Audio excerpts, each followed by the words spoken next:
Hello बच्चों, आपका अपने ट्यूटर टॉक चैनल में स्वागत है। आज की वीडियो में हम क्लास 11 फिजिक्स की इम्पोर्टेंट डेरिवेशन कर रहे हैं न्यूटन्स लॉ ऑफ ग्रेविटेशन। यहाँ पर दो बॉडी दिखाई गई हैं ग्राफ में। फर्स्ट बॉडी का मास m1 है, सेकंड बॉडी का मास m2 माना गया है और इन बॉडी के सेंटर और दूसरी बॉडी के सेंटर के बीच के डिस्टेंस को r कहा गया है। तो जो न्यूटन का लॉ हमें ये बताता है कि every body in the universe attract every other body with the force.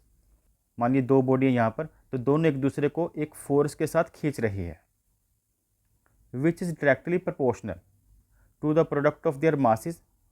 और वो जो फोर्स होती है वह किसके प्रोपोर्शनल होती है? डायरेक्टली प्रोपोर्शनल होती है उन दोनों बॉडी के मासेस के प्रोडक्ट के। And inversely proportional to the square of the distance between them. और इनवर्सली प्रोपोर्शनल होती है उन दो बॉडी के सेंटर में जो डिस्टेंस होगा उसके स्क्वायर के। तो बहुत सिंपल है। तो इसे बच्चों आप कुछ इस तरह से लिख सकते हैं, जो ग्रेविटेशनल फोर्स है वह डायरेक्टली प्रोपोर्शनल है। ग्रेविटेशनल फोर्स डायरेक्टली प्रोपोर्शनल है प्रोडक्ट ऑफ देयर मासेस। वो दोनों बॉडी के मासेस के प्रोडक्ट के डायरेक्टली प्रोपोर्शनल है। और इनवर्सली प्रोपोर्शन किसके है? Square of the distance between them. तो इन दोनों बॉडी के सेंटर में जो डिस्टेंस है उसे r माना है, तो उनके स्क्वायर के इनवर्सली प्रोपोर्शन है। तो इसे हम इक्वेशन नंबर 1 मान लेते हैं और इसको इक्वेशन नंबर 2 लिख दिया। तो यहाँ पर आप लिख सकते हैं from 1 and 2, from 1 and 2।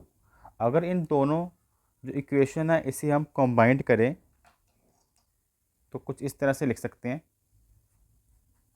Force तो कॉमन है, यहाँ पर फिर प्रोपोर्शनल का साइन भी कॉमन ले लिया और इन दोनों को इकट्ठा करेंगे तो किस तरह से लिखेंगे?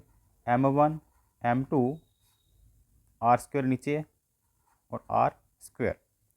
और अगर इस प्रोपोर्शनल का साइन हटाना है तो यहाँ पर कुछ कांस्टेंट लगाना पड़ेगा।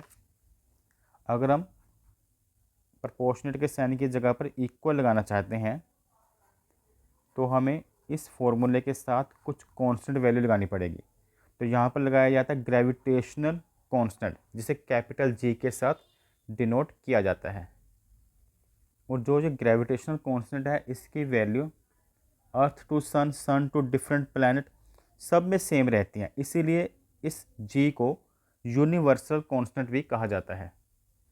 तो यहाँ पर ग्रेविटेशनल फोर्स का फार्मूला तो डिवाइड हो चुका है। अगर हमने ग्रेविटेशनल कांस्टेंट का फार्मूला लिखना है तो कैसे लिखेंगे?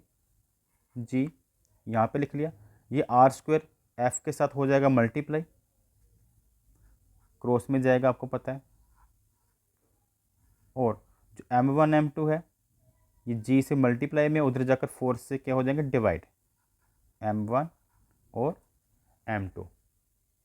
और जो ग्रेविटेशनल कांस्टेंट है यह ऑब्जेक्ट की नेचर या उसके साइज पे डिपेंड नहीं करता है और ना ही यह उस मीडियम पे डिपेंड करता है जिस मीडियम में ये दोनों ऑब्जेक्ट होते हैं। और जो G की वैल्यू है जो फिक्स है वो है 6.67 multiply 10 powers to -11 newton meter square और पर केजी स्क्वायर।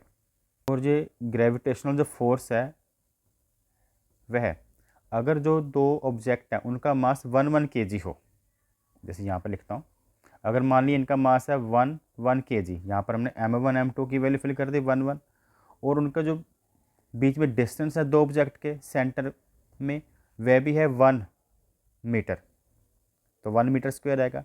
तो उस समय कैलकुलेशन के बाद जो फोर्स होता है वह इक्वल होता है ग्रेविटेशनल कांस्टेंट के। तो यह था topic Newton's law of gravitation पर। अगर आपको यह वीडियो पसंद आई हो तो वीडियो को लाइक और चैनल को सब्सक्राइब करें। Thanks for watching.